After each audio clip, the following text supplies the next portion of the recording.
Hello and welcome to Steve's Mixtapes.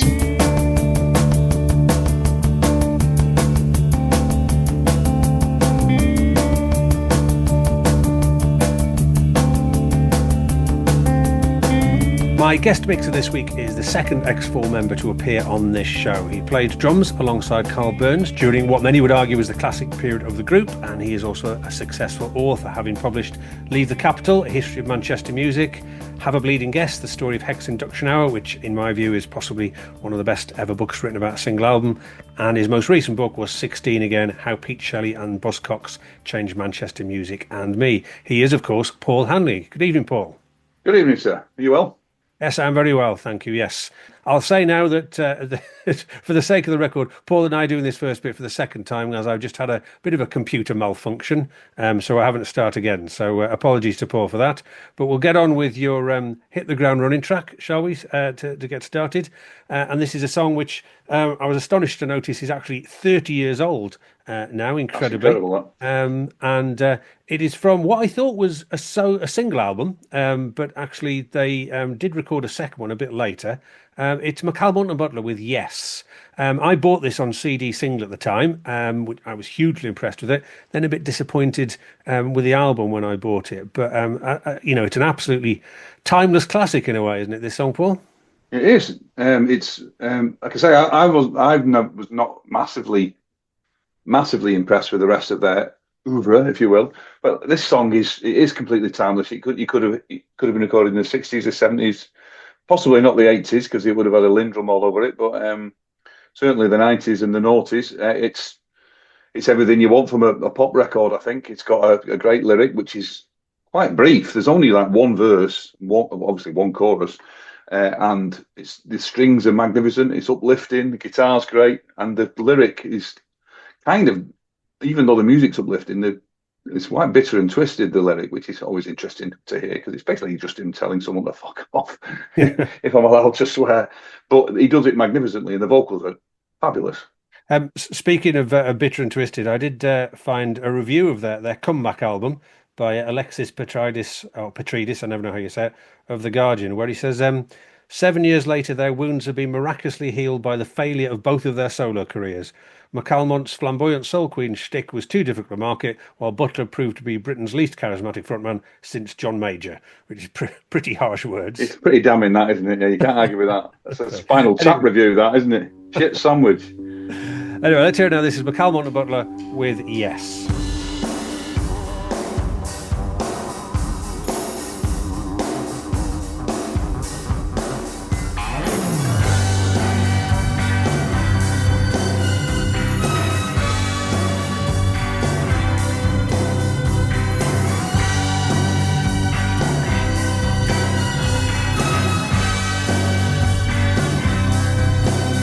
So you wanna know me now?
That was Yes by McCalmont and Butler from the 1995 album The Sound of McCalmont and Butler, the hit the ground running track of my guest this week, Paul Hanley. And I hope you all agree that that very much fulfills the brief of that category. Now, usual question I ask my guest, Paul, is if you've always been somebody for making compilations or mixtapes and so on. Yes, it was. I don't think they were called mixtapes when I were young in the old days when it was all still grass around here. I think you just said I've made someone a tape, or I've made you a compilation. It was part of the courtship ritual of me and my wife. We made each other tapes. I made her some Prince ones, and she made me some Roxy Music ones. Springs to mind. Siren. She taped Siren for me, which is a fabulous album. But then we used to do it for the fall as well. People used to put tapes forward to play in the van, and we were in the van quite a lot, as you can imagine. So, but it was more nerve-wracking putting a tape forward than it was doing the gig. I think, especially if Mark had had the wrong mood on him, he'd end up throwing your tape out the window. That happened on more than one occasion.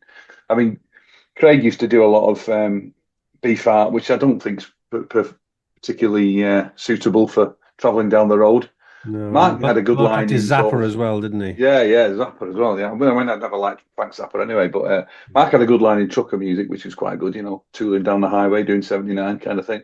But yeah, it is definitely part of my youth making tapes for people. Yeah, I think you're right, but mixtape is a bit of an Americanization. In fact, I did David Quantick a few weeks ago, and he started off by saying, "I hate the expression mixtapes."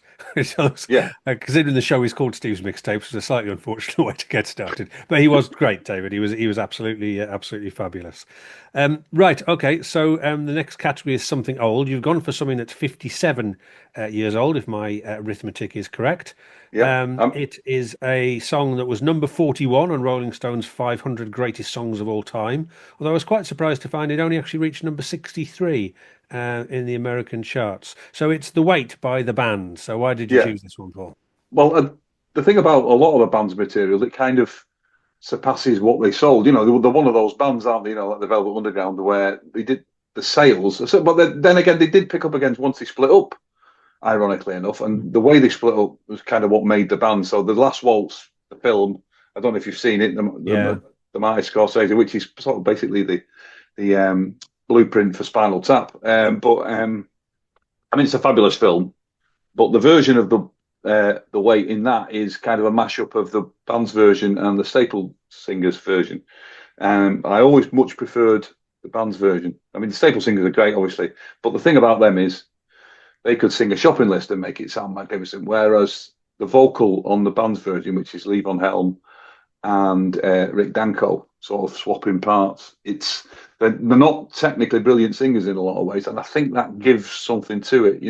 That thing of a singer having to push his voice to the absolute limit to get across what he wants to say is always appealing to me. As one of the reasons I prefer New Order's version of Ceremony to Joy Division's version of Ceremony. I mean, obviously, Ian Curtis is a better singer than Barney, but then, it's not hard to find a better singer than Barney. It's not a difficult thing, but there's something about the way he sings that, and he's just trying to do justice, sort of exceeding his ability, really, to do justice of it. And I think you get a bit of that with the band. And it's a singing drummer, of course, which is always appealing.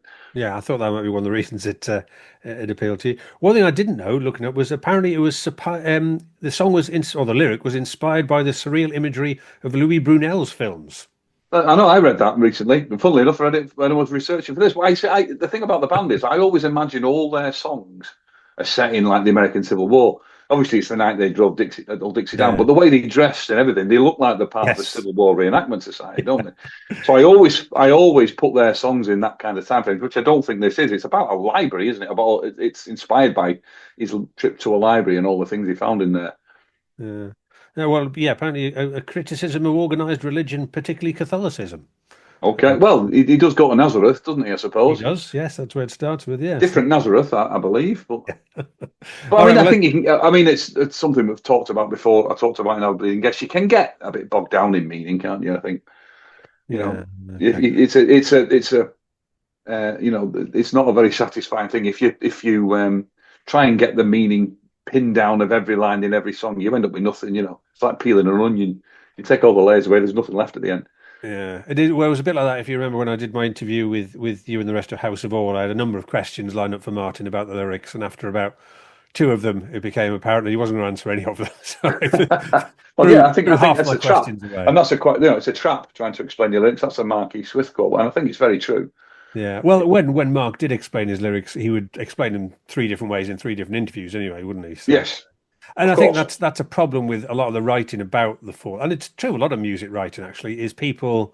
The lyrics are easier to write about, aren't they? Yeah. Capturing music is a much harder job, as you know yourself. Yes. And I think, yeah, there's a lot of Fall writing that is just trying to pin down exactly what Mark was trying to say, and particularly in the second half of the Fall's career, Yeah. it's an impossible task, really. It's just whatever occurred to him to write down on the back of his fag packet, But, wasn't it? but the other thing is, if you did get somewhere, and he'd deny it immediately anyway. So Yeah, yeah.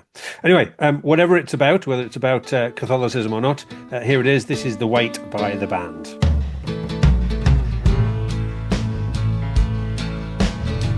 I pulled into Nazareth, was feeling about half-past dead.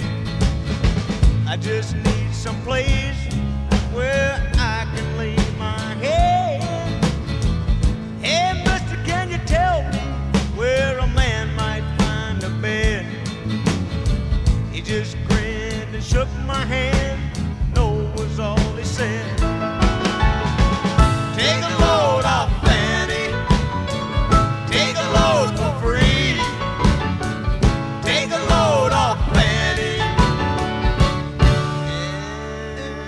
And you put the load right on me.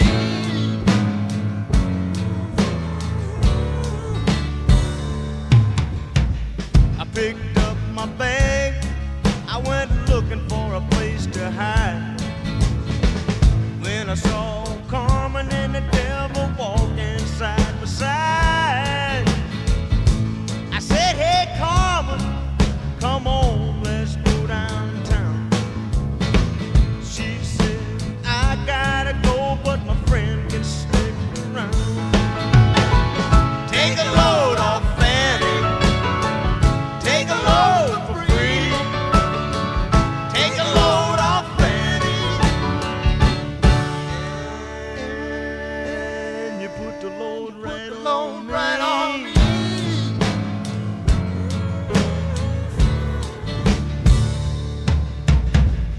Go down, Miss Moses, there's nothing you can say. It's just old Luke, and Luke's waiting on a judgment day. Well, Luke, my friend, what about young Anna Lee? He said, do me a favor, son, won't you stay and keep Anna Lee company? Take a load off, Fanny. Take a load for free. Take a load off, Fanny. And you put the load right on me.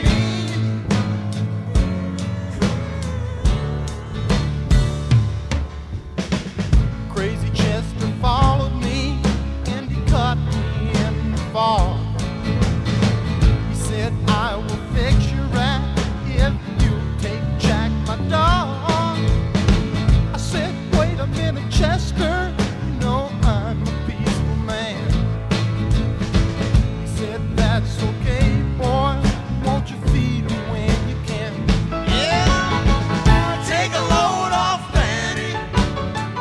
Take a load for free. Take a load off, Fanny. And you put the load right on me.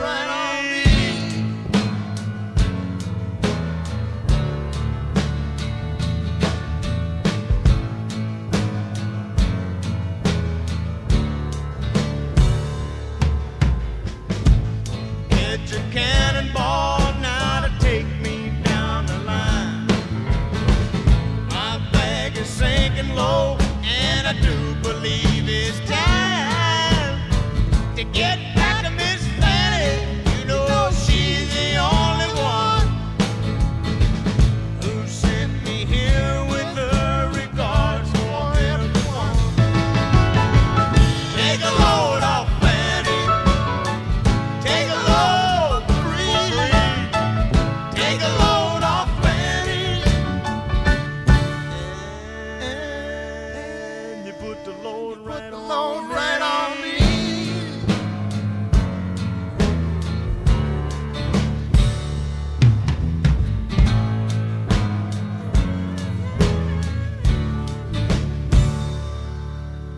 From their 1968 album Music from Big Pink, that was the band with The Weight, the Something Old choice of Paul Hanley. And we're moving on to his Something New choice, something that has to come from the last 12 months. This is another standard question I ask on all these, Paul. It is, of course, impossible to keep up with new releases these days because of some ridiculous amount of songs that come out every day. But how do you try and make sure that you don't miss out on good stuff that's coming out? I don't. I always say I'm too busy. I've not finished with 1968 yet to go on to new music. But the only way I do really is from my kids. I've got 3 kids, all of whom are big Father John Misty fans. The track we're going to play, I heard in my son's car. We were driving, and he always insists on taking over the music whenever we're in a car, and he plays a lot of stuff that I would never heard of. But this one really caught me ear, this Father John Misty, and it turns out they're on the same label. They're on Belly. He's on Belly Union. Oh, right, okay. Yeah, so label mates, sort of. But this track, the reason, I mean, this is a self-defeating thing. The reason this caught my ear so much is because it sounds like something from 1975. It sounds like Year of the Cat by Al Stewart or something. It's got everything about it is kind of got a 70s vibe, which is quite hard to pull off, really. It is. I also thought, although perhaps not so much musically, but structurally and lyrically, it was something a bit Bob Dylan about it as well. Yeah, there is. Yeah, I mean, it's totally enthralled to the past, I think. Which is probably why it appeals to me, because I don't make any effort to keep up with music, with new music. I mean, I'm not averse to it. I don't run screaming from the room when a new track comes on, but it's not something I take great pains to seek out new music.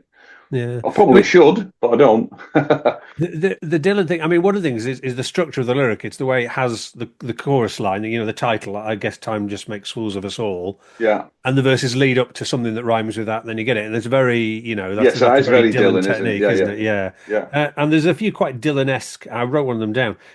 Now the king regales his stepsons when he's loaded as a gun, says a real man is like a country, you need a map to find you one. I mean, that's quite Dylan in tone. It is very Dylan, yeah.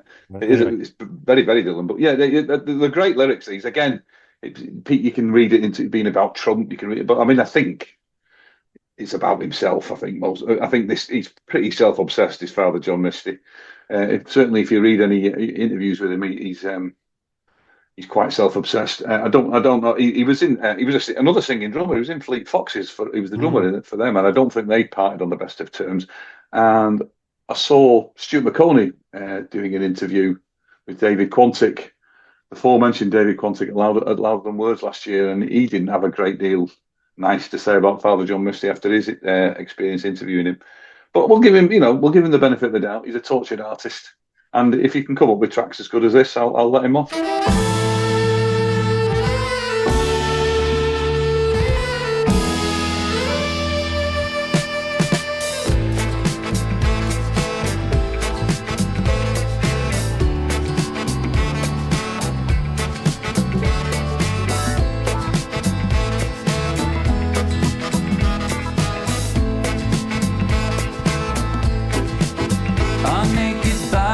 Go on trial just for laughing at the joke, just for saying of the bargain what any sales girl already knows. Most of us old men die at the firing line, just waiting for our number to be called. I guess time just makes fools of us all. Now the king regales his stepsons when he's loaded as a gun. Says a real man is like a country, you need a map to find you one. Now I do you suppose you must approach the throne with its back up against the wall. I guess time just makes fools of us all.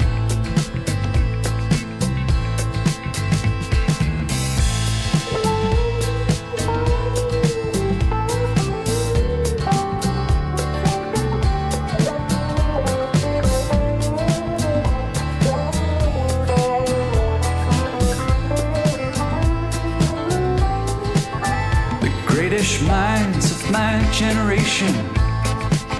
Glad they conscripted in the war of defending any Goliath that would deign darken the door. Now with your genius for picking battles, it's no wonder every helmet is too small. I guess time just makes fools of us all. I guess time just makes fools of us all. My drink is watered down.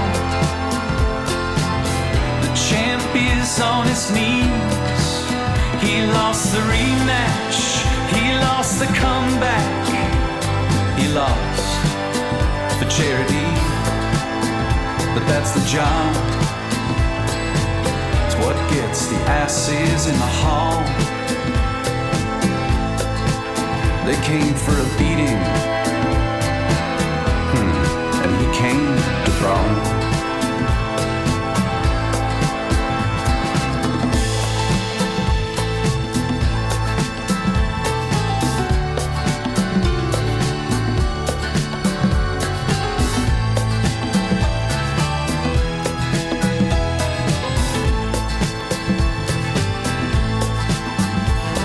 Serve your client notice that of all the young gods I have known, yours is easily the least famous to turn down the cover of a Rolling Stone.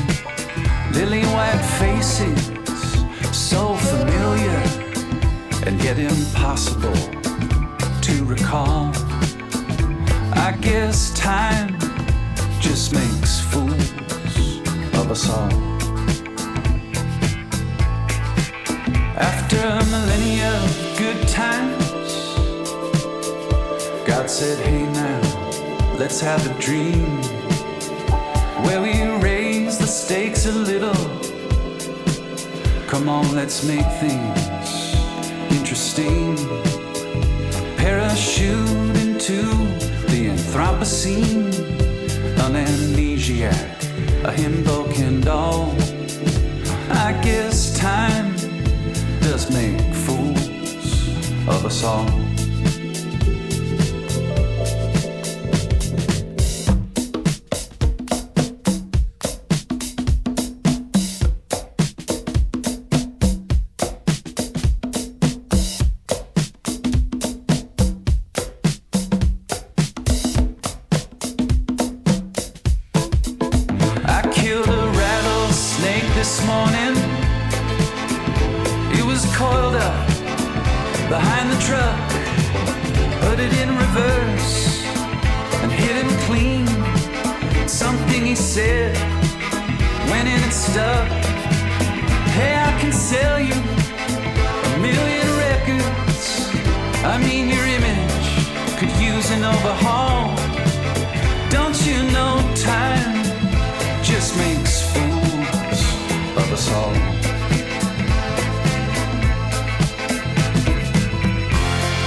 Headed southbound, the losers exodus. That's where you'll find me in Las Vegas, doing my greatest hits. Me and Dixie, we had ourselves a ball. I followed my dreams, and my dreams said to crawl.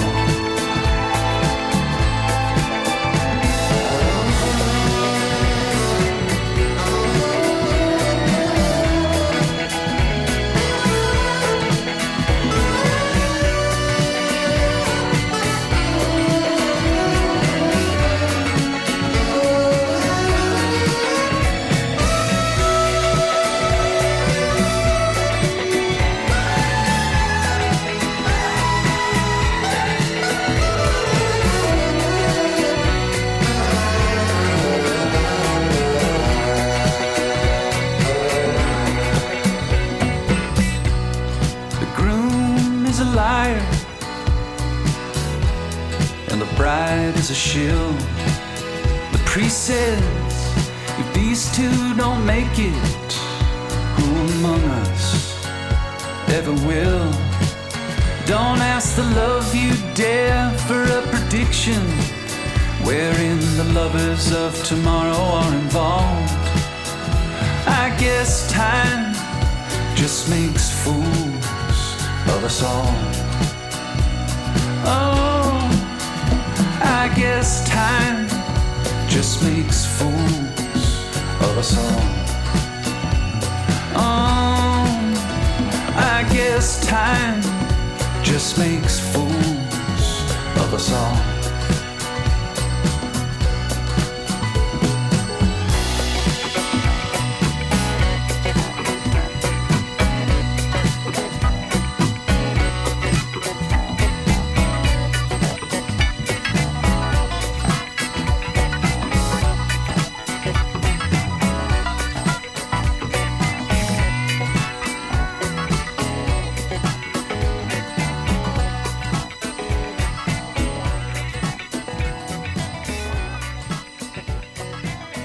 I Guess Time Just Makes Fools of Us All by Father John Misty from the 2024 album Mahashmashana, which I think is how we say it. I do know it's a Sanskrit word that means great cremation ground. Of course it is. There you go. So yeah, very good song. It's a long song. It's over 8 minutes long, and often I do trim these down for the show, but I definitely think that's worth keeping in. It needs to be the whole thing, I think. So I hope you enjoyed it if you're listening. Right, Something Borrowed. Now, this is a pretty well-known song. We've had some really interesting obscurities on some of the shows so far, but this is a pretty well-known one. Again, surprised to see that this is also 30 years old. And it's Garbage with Stupid Girl. So tell us why you've chosen this in the Something Borrowed category. Well, yeah, I mean, I do love the song. I think it's great. I think, it's got a great vocal, and it's again, a good sort of dissing song, which I'm always partial to. The reason I chose this for Something Borrowed is because the credits to this song fascinate me. So the drums are a sample of Train in Vain by The Clash. Mm-hmm.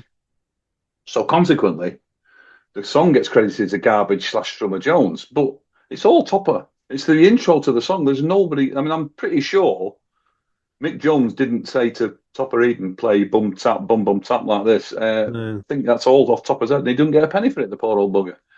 I've also read that there is a drum roll in it that's sampled from R.E.M's Orange Crush. Well, I didn't know that. I didn't know there were any drum rolls in it, but I suppose there is. Yes, there is one. Yeah. Okay, but I mean, he's a good drummer. Him, I don't know why. But I mean, it works really, really well. But I'm just thinking we should start a campaign to give some of the money to Topper. There's a tweet from Mike Mills. Somebody questioned this with him on Twitter, and he said yes, they sampled Bill's drum roll. Bill, of course, being Bill Berry, and the person says it's at 107. I listened and I can't hear it, to be honest. So when you do hear it at the moment, have a listen out about a minute in. There is apparently a sample of Bill Berry's drum roll from Orange Crush, but if you can hear it, you're a better man than I. So anyway, let's hear it now. This is Garbage with Stupid Girl.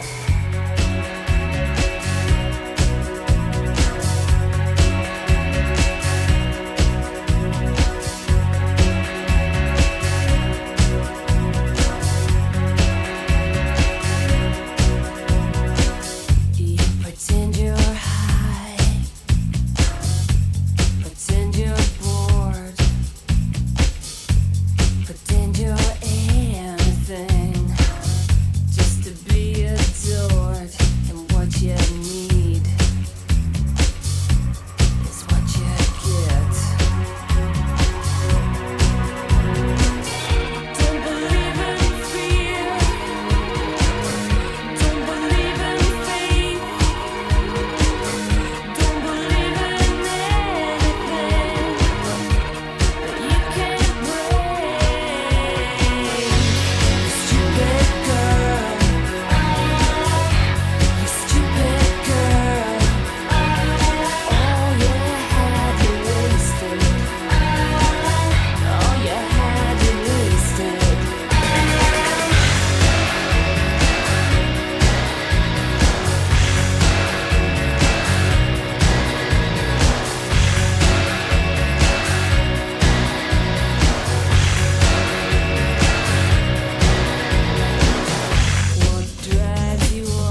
From their eponymous 1995 album, that was Garbage with Stupid Girl, with some borrowings from The Clash, particularly Topper Headon, and perhaps from Bill Berry of R.E.M. as well, although we're not entirely sure.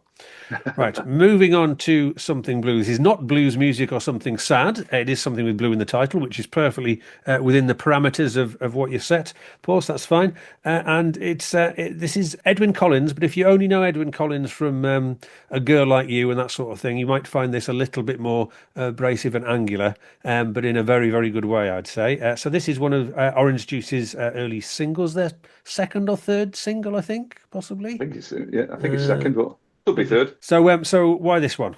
Well, I love Orange Juice anyway. They were we were early sort of supporters of Orange Juice. They supported us a few times in the early 80s and even stayed at our house on one memorable occasion. But I thought the band were great. That original lineup, the four of them, with James and Stephen, was brilliant. And I've ripped off the drum intro to this on many occasions. You know, the Bonanza thing at the beginning. That one. But I mean, I think they were fabulous Orange Juice. I mean, I did love the second incarnation, but the original with the four of them I thought was great. And I've remained a fan of Edwyn's to this day. It was something I very rarely do. I bought a ticket for his final tour the day it came out, which is something I never do. But I really didn't want to miss his final tour. One of the most moving gigs I've ever been to was going to see him in London. I mean, it was the first time he was back after his stroke, and whatever the medical thing that happened to him, and the way the dignity with which he pulled the gig off it literally moved me to tears. So yeah, I'm a big fan. And the other reason I picked this song, because I believe, I might be wrong, again, it's difficult to pin lyrics down sometimes, but it's about Pete Shelley, this song. Oh, is it? Right, okay. Well, I've read that it is. I mean, I'm not. I don't want to dig too deep because I am, averse to too much digging when it comes to song lyrics. But I believe it's about Pete Shelley because obviously Edwyn was a massive fan and is a massive fan of Buzzcocks and Pete Shelley.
often at this point in the mix, we've had something blue and it's been something sad and delicate, and we're on our way down and we just take it further down with the next choice.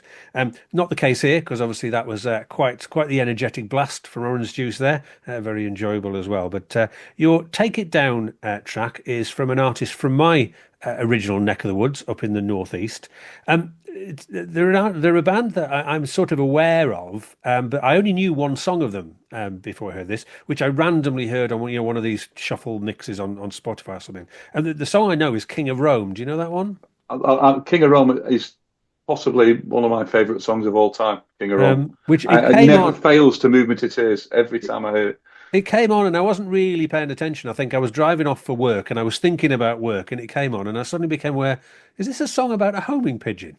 Which is exactly what it is. One of the great songs about homing pigeons. Yeah. So anyway, that was the one I knew. I'll put a link to that. If you haven't heard it, I'll put a link to that on the... that literally it does move me to tears every time I hear it. There's something about the brass and the voices combined, which is just magnificent. And the lyrics, the way it encapsulates working class aspiration. It's got everything I want from a song, but that's not the one we're going to play now. No, it's not the one we're going to play. I will put a link to King of Rome on the webpage for this mix at stevesmixtapes.com. But this is the Unthanks we're talking about, by the way. We haven't actually mentioned their names so far. And this is from an album which is about the songs and poems of Nick Drake's mother, Molly. Yes. And the song you've chosen is Dream Your Dreams. Yes. I mean, the way that they sing it, I don't know if you've heard the Molly Drake version. It's a bit RP.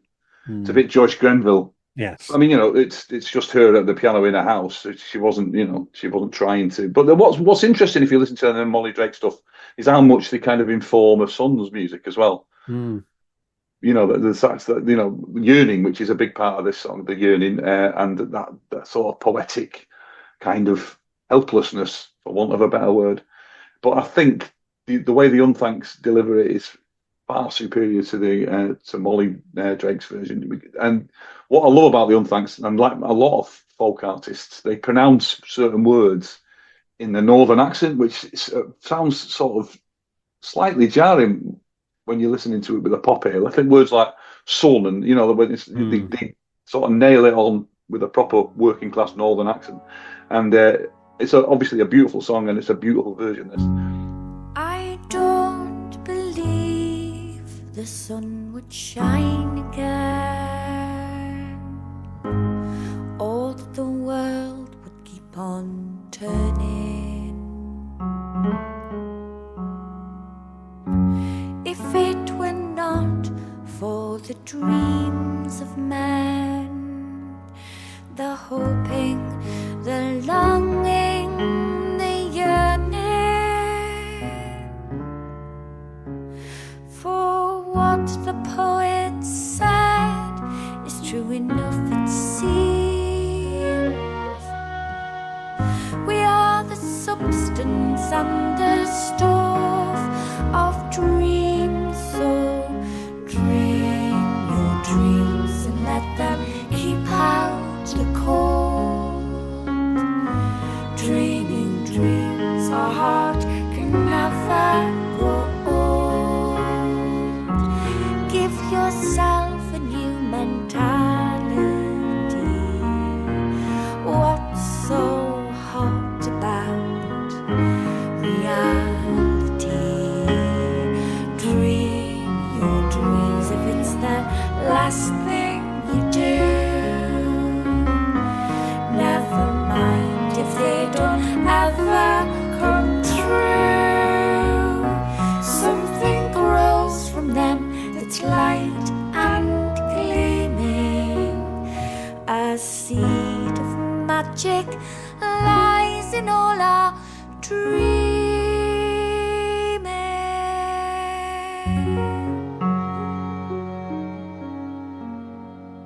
That was the Unthanks with Dream Your Dreams from 2017's The Songs and Poems of Molly Drake. Right, we're going on to the Around the World choice, so Paul has to choose something that's not from the UK or the US. This is another one of the standard questions I asked Paul. Do you listen to a lot of music that's not from the sort of traditional rock and pop areas? Well, apart from the Unthanks, No, I would probably don't listen to enough. No, I should expand my horizons, but again, once I've listened to everything that came out in 1968, then I'll move on. Okay. I'm not quite there yet. But Yeah. I mean, if it's not from the you should include Australia in there because I could have played. I could have found 30 songs to play from Australia. Yes, I possibly should have done, and we've had a few. We've had the Veils, and we've had the Go-Betweens. Well, as I record this, I don't think the Go-Betweens have come out yet, but I've certainly recorded one with somebody's chosen the Go-Betweens. But we've also had a few. We had a bit of Nigerian psych, and we've had something from Cambodia, and we've been all over the world. We've been lots of places. We had a Japanese one as well, a Turkish one also. But we're going to Belgium for your choice. We are.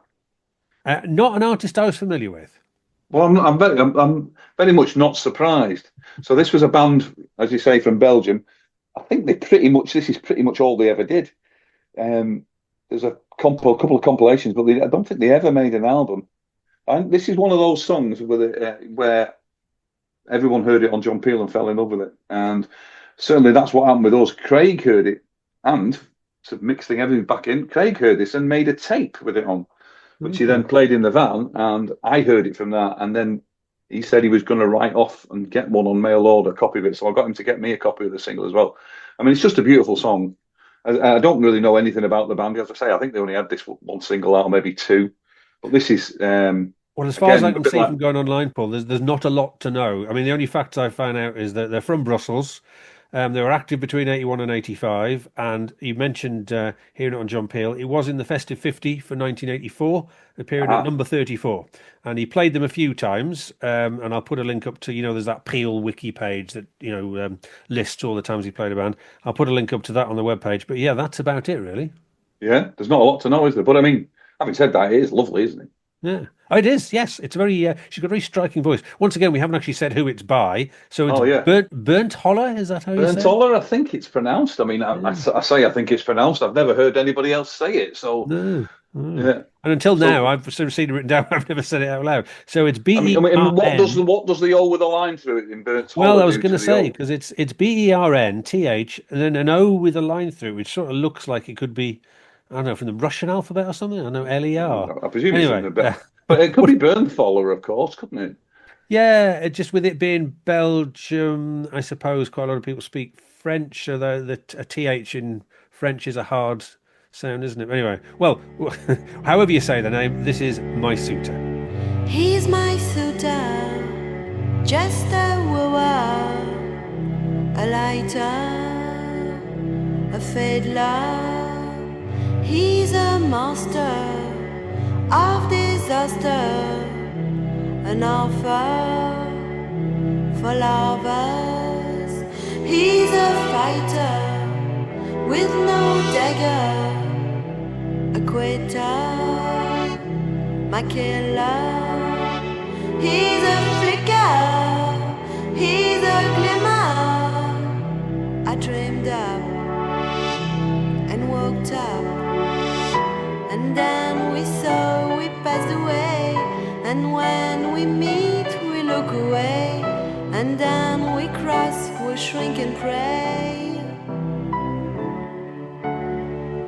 And when we cry, we feel so stray. And when we spy, we hope one day. And then we miss, we dream away. He's a matter, he's a pattern, a model, my lover. He's a viper, a bloodsucker. I'm under his orders. He's a crusher, a distractor, a loser, full of her. He's so fevered, a real fire. I can't touch, I can't talk. And then we saw, we passed away. And then we meet, we look away. And then we cross, we shrink and pray. And when we cry, we feel so stray. And when we spy, we hope one day, and then we miss, we dream away. He's my suitor, just a wooer, a lighter, a fiddler. He's a flicker, he's a glimmer. I dreamed up and woke up.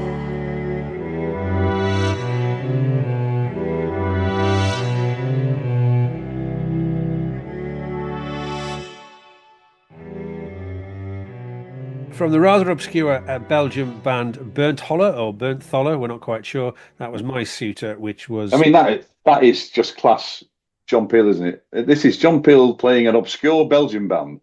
Yes, you can't go much John Peel like than that. So a song that appeared in his Festive 50 in 1984. Right, we're going left of centre, and you have gone for David Bowie, and you've gone for something from the Berlin trilogy. Although I never tired of being pedantic and point out it's not really the Berlin trilogy because Lodger was recorded in Switzerland. But yeah, I always think of the group. I always miss Lodger out and go with the Idiot and Lust for the Idiot really, possibly Lust for Life. But if you do the two Bowie ones, Lowland Heroes and the Idiot, that's my Berlin. Yes, well, you could arguably put those together, yeah, because they're okay.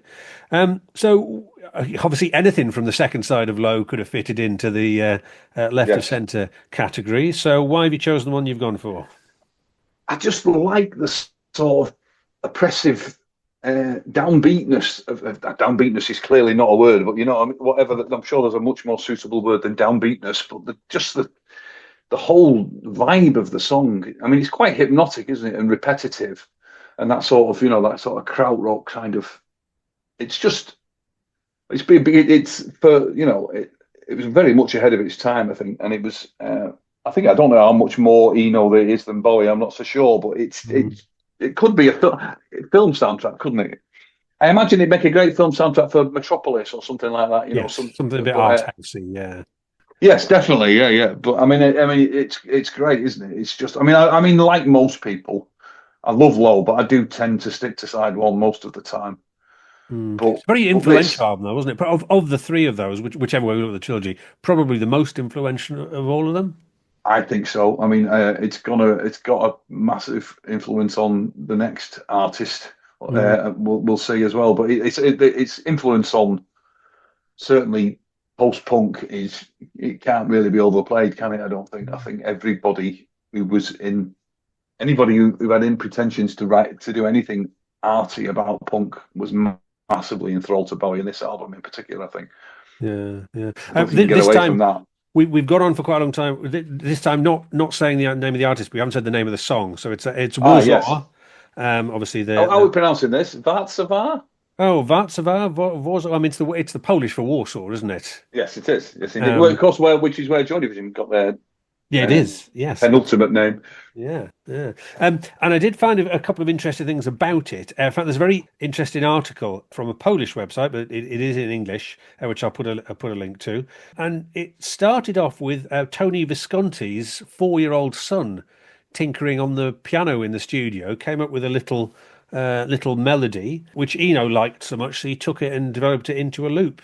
Didn't give him a credit though, did he? Yeah. All over again. He doesn't, and he will be what? I'm trying to work out how old he'll be now. He'll be in his early 50s now. Early 50s, yeah, should be. Get on to Tony Visconti, get a credit, mate. I'm on the to get some money for Topper. The melody in the middle is actually taken from a Polish folk song called, I think you say it, Hello Carney. And there's a Polish choir singing that on YouTube, which I'll put a link to up as well, and you can hear where he took the melody from. Okay. The other thing I didn't know about this was what Bowie sings is not Polish or German or anything like that. It's actually just made up words. It's not. I don't think he's saying any actual proper words, is he? No. They sound like actual words. They do. I've seen them transcribe, but yeah, they don't mean anything whatsoever. So anyway, let's hear it now. This is David Bowie from Low.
Now's the wildcard choice. So 9 fairly stringent categories for the guest mixers to choose from, but I do, let them loose with one choice, anything they like. And given your most recent book, and I know your love of this band, not surprised to hear that you've gone for a Buzzcocks song. I'm conscious not say the Buzzcocks. Do you get annoyed when people say the Buzzcocks? I did for a long time, but then I thought...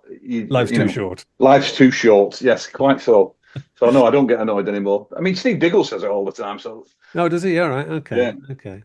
Well, I must confess, Paul, the only when I had the physical vinyl LPs, the only Buzzcocks one I ever owned was Singles Going Steady. Yeah. And my favourite song on that is not a typical favourite one, I guess, is Why Can't I Touch It, which I've always loved that song. And actually, this is not dissimilar in approach, I would say. No, this is what was. This is when Pete Shelley got really towards the later part of Buzzcocks, got into this kind of hypnotic, kind of repetitive kind of vibe, and a lot of the side 2 of A Different Kind of Tension, which is their third and final album before they broke up, is really plays with that kind of repetitive thing, which you kind of get on a Why Can't I Touch It as well. And I think directly under the influence of Bowie and the Berlin Trilogy and Krautrock and Can, and it's that kind of repetition always appeals to me. Unsurprisingly, I mean, The Fall did it quite a lot as well, where you basically take one melody or one riff even and just beat the living daylights out of it. until it becomes, you don't know if it's getting faster, you don't know if it's getting slower, you don't know if it's getting quieter or louder, and it kind of plays with your head a bit, which I think this song does really. I mean, the lyrics, it changes one word a verse. There's 2 bits to the song, and it just goes round and round and round, and still you don't know where you're up to, which is massively appealing to me. It's a long way away from the first EP, isn't it? It certainly is. It is massively. I mean, the progression from. I always say the thing about Buzzcocks is they got their kind of signature sound pretty early on, certainly after the first EP. But by the time you get to Another Music in a Different Kitchen, they've got that sound pretty well set. But the way they played within those parameters is pretty inspiring, to me at least. And the second side of I Didn't Get Attention, I just think it's a masterpiece. It's kind of Pete Shelley's masterpiece, if you like. They're all his songs, and they kind of form a piece, which sort of takes him from somebody who tries at least to give the impression that he's happy with his life, and by the end of it, he's just kind of screaming into the void. It's wonderful. I've mentioned a few times on these shows that I do quite a bit of driving with work, and when I'm heading off one of my long drives, I always set myself up a playlist of about the right length. Often things inspired by chats I've had on this show. So, Different Kind of Tension is not an album I know terribly well. So it's on I'm driving down to Cardiff next Tuesday morning. So it's on the playlist for my 3-hour drive, along with a few other things. So anyway, let's hear it now. This is Hollow Inside.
from their third album that came out in 1979, A Different Kind of Tension, Buzzcocks with Hollow Inside. I mentioned your book at the beginning, Paul, and I will, of course, put links to all of your books on Root Publishing, my own publisher as well, of course, and I would thoroughly recommend you have a browse around Root's website because there's lots of excellent books, particularly music-related ones. They're not all about the fall. There's quite a few different topics on there, but there are some very good fall ones, including obviously Paul's books. Si's book as well is very much worth a read. Also, any plans for future books? Yes, I'm writing a book. Well, I'm writing at the moment. I'm trying to write. Well, I don't know what I'm trying to write. To be honest, I'm sorry. This is completely vague, and I don't know. If, I'm writing about Withenshaw, but I don't know how the book's going to end up. It seems to be turning into more and more about me and my family. Really, Okay. we lost my eldest brother at the end last year, and one of the things I was doing was interviewing my brothers about our upbringing in Withenshaw, just to be a small part of the book, but. With that happening and getting more and more introspective about it, it seems to be taking over. So watch this space. I don't know what the book's going to be about at the end. How would I know? All I'm doing is writing it. And do you Someone else will have to tell me what it's about. Do you find writing an enjoyable process rather than like work? I don't know if enjoy is the right word. Really, I find it massively satisfying. I do enjoy it. I do. That's not true. I very much enjoy it. I don't have fun doing it, but then people always said that about the fall. It doesn't look like much fun, but it wasn't really. It's not always about fun, is it? An artistic endeavour doesn't have to be necessarily fun. It's nice if it is, and I have to say, the gigs we've done with House of Wall have been fun and continue to be. But so I do enjoy writing. I enjoy having written very much, if you know what I mean. The satisfaction when you finish something is hard to beat. But, it's not just like wearing a pair of uncomfortable shoes and when you take them off, it's great. I mean, there is pleasure to be had in the process.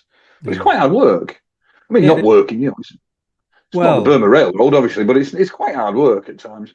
Yeah, it is. And I was, I was talking to, who was I saying this? Oh, yeah, Tommy Mackay the other day, because, of course, he did his book, which, like mine, was transferred from a blog, but I think his was a much easier process because he kept with the song by song structure, whereas I tried to make it into a narrative. And it was a lot of work. And my work colleagues in particular, my work involves quite a lot of writing and editing and that sort of thing. So they find it a bit odd that I then choose to spend my evenings doing the same thing, but not getting necessarily paid for it all the time. But it's but it is very satisfying, isn't it? A thing to do.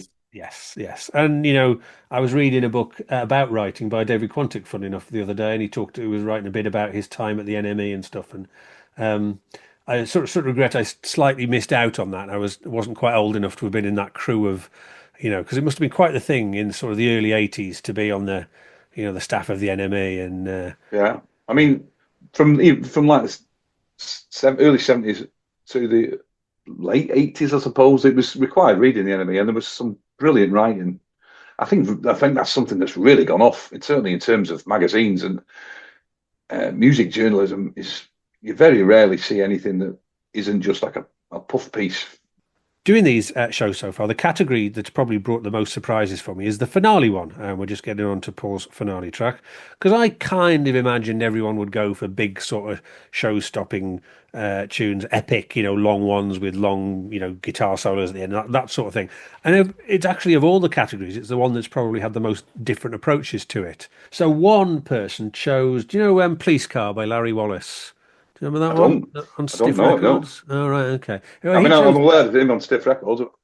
With the song, he said he chose it because it sounds like something you'd hear on a 1980s cop show over the closing credits. So it felt like a good closer, which I thought was interesting. Yeah. And there's been lots and lots of different approaches to it. But your choice, I have to say, is the sort of showstopper that I thought most people would have in mind when they get to it.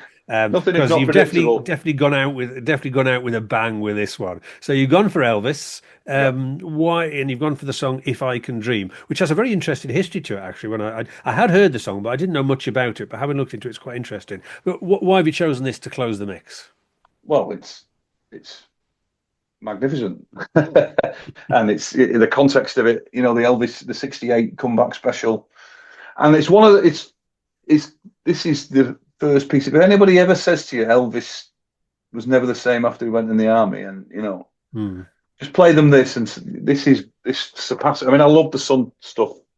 And I love the songs he did for RCA and Heartbreak Hotel, but this is just, it surpasses that by far, I think. And it's I don't know if have you seen the Baz Luhrmann film? Have you seen it? No, not. I mean, it's a bit treacly, and it's a bit, as biopics always are. They make easy narratives of difficult things, but there is some truth in the fact that the Colonel wanted him to do a Christmas show, and he put his foot down and insisted on doing something that had a bit more meat to it.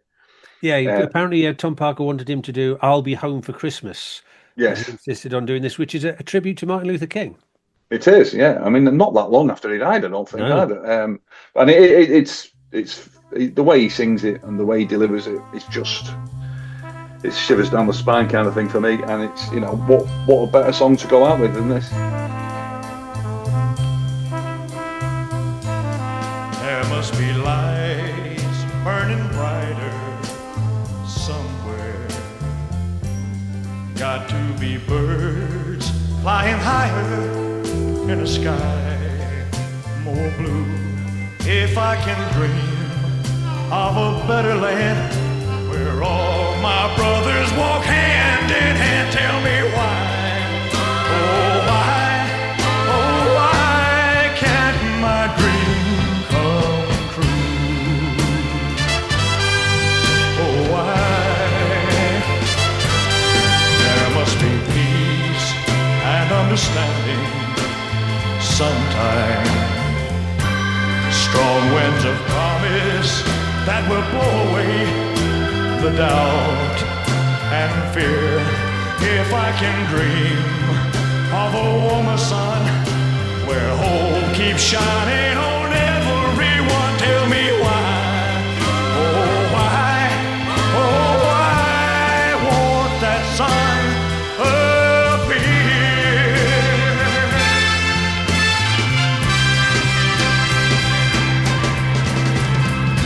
We're lost in a cloud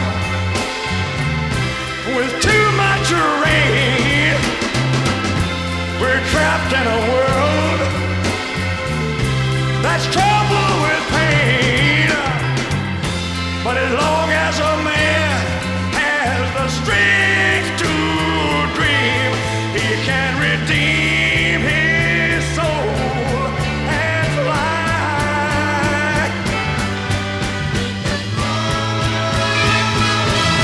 Deep in my heart, there's a trembling question. Still I am sure that the answer's gonna come somehow. Out there in the dark, there's a beckoning candle, yeah. And while I can think, while I can talk, while I can stand, while I can walk, while I can dream, oh, please let my dream come true.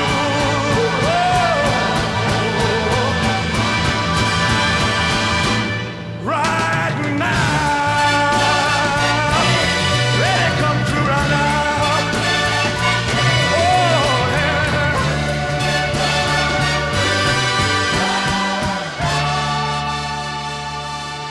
Elvis Presley's tribute to Martin Luther King, recorded in 1968, If I Can Dream. And that's definitely, I think, most people's idea of a finale track.